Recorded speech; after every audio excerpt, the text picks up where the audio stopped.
Managing Director of the CIBC, First Caribbean International Bank, Nigel Holness, notes that if banks should tap into the ganja industry, they could face numerous problems, one being finding correspondent banking, which facilitates settlement, and with the Federal Reserve having hold of the banks that provide such service to banks in Jamaica, going into the ganja industry could tarnish these relationships.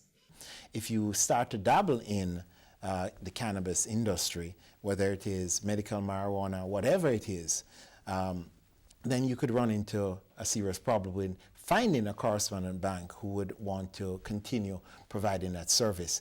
So it's not that the banks would not want to facilitate, but obviously we have to be mindful of the bigger impact that could have on our country. Mr. Holness adds that this could also interfere with trading and international business.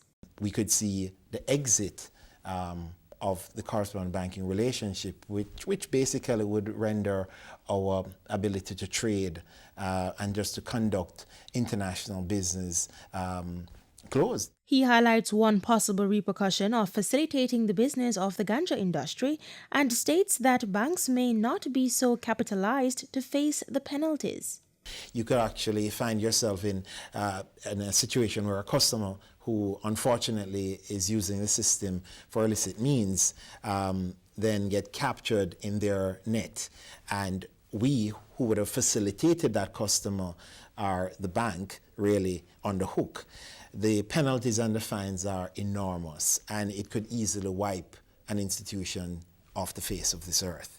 You talk about $1 billion, US dollars that is.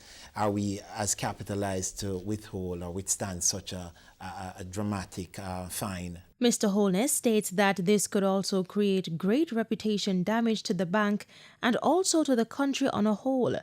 He was speaking on JNN's Insight on Wednesday.